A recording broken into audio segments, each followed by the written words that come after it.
We're now talking to Lou Apollo. Lou, why don't you tell me a bit about your career? Sure, yeah, absolutely. My name's Lou Apollo. I'm an R&B soul artist here, based in Austin, Texas, and just released my debut album last August called Fool's Gold. And it seems to be being picked up by radio stations, and we've been playing some good shows across the country as well, and had some support dates with Los Only Boys since, and it's going really well. That's really cool. Which artists would you say really influenced you?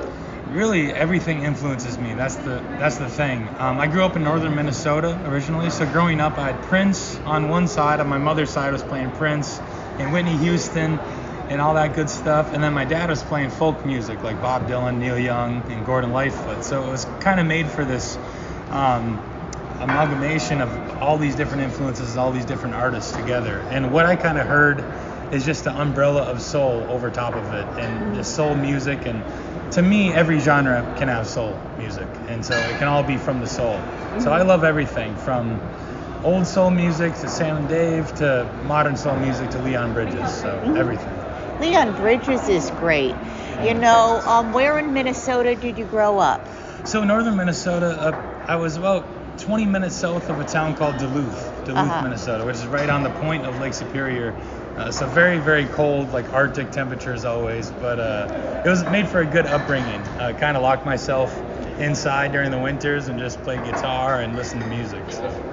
Well, people, I think, tend to forget that, you know, Minnesota, Minneapolis mainly, it has that rich musical tradition. It really does. I think people overlook Minneapolis as a great music city, but it really is a great music city. Even today, with funk music and everything, I know there's an artist named Corey Wong that still is based in Minneapolis. A lot of modern artists actually call Minneapolis home, and not to mention the rich history of Prince, of the Replacements, of all these amazing bands being based out of Minneapolis. What brought you to Austin, though? Besides the weather, I mean. Right. Definitely the weather. But about 8 years ago, I moved down here really to pursue guitar playing. I was always super infatuated by the blues and Stevie Ray Vaughan and all these older blues players, Albert King and B.B. King. And it seemed like Austin really had that scene still alive, and blues music and funk music and everything. So I really came down here to be a blues guitar player. And then, of course, we all know COVID hit and kind of made us reflect on our lives. And I realized I needed to start singing if I wanted to, you know, start an artist career. So that kind of prompted me to start singing and writing my own stuff, which then segued into a soul artist career. I think COVID, it seemed, really did throw like a wrench into a lot of musicians' careers. It did, definitely, and not all for good, not all for bad. I think it kind of made everyone, not even musicians, just reevaluate what they wanted to do with our lives and everything. And so for me, the silver lining, I guess, in COVID was just I had to reflect on what I wanted to be as an artist. And I didn't want to be a blues guitar player anymore. I wanted to be a singing artist that wrote his own music. So here we are, I guess. What drew you to the blues in the first place? Yeah, I'm not really sure. I know growing up, my dad had a lot of like Stevie Ray Vaughan CDs and Jimi Hendrix CDs, and so I was listening to those growing up. And then I kind of just got bit by the bug, if you will, of blues.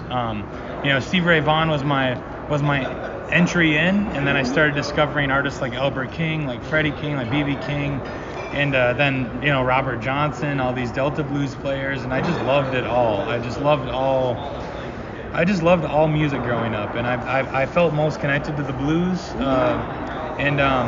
So as time went on, I think you kind of just become a music fan, and then that leads into you more discovering jazz music, and then soul music, and then, you know, R&B music and modern soul music, and there's so many different nuances and subgenres that are so interesting. And so yeah, like I said, blues kind of was my segue into everything. One thing about Austin is that, you know, it seems to be a very close-knit musical community where they look out for each other. Do you find that is the case? I definitely find that's the case. So first moving to town, being launched into blues jams, like I said, being a blues guitar player, everyone was so welcoming. And so I would stand in the corner with my guitar case, waiting to get on stage for them to call my name on my list. And no one would see me because I was very quiet and shy at the time, and still am. But it would be until about 1:55 a.m. and the bar would close at 2, and I'd jump on stage for one last song. And everyone was so supportive. Everyone is so technically proficient and so talented in the city, and no one has a big ego here. And so that's what's really, really cool about the Austin scene, is that everyone's so welcoming and just wants Austin scene to thrive. And my final question is this, soul music continues to endure and find an audience. What do you think is the reason for that? To me, it's because it's just from the soul. I think soul music, it's funny because I think the term soul it just means, from the soul, and it's real stuff. And I think, especially in the age of AI and everything, I think music from the soul and human music will be so much more prevalent and so much more important. And like I said, to me, every genre has soul, and jazz has soul, blues, hip hop has soul. So everything to me is fair game and is soul music.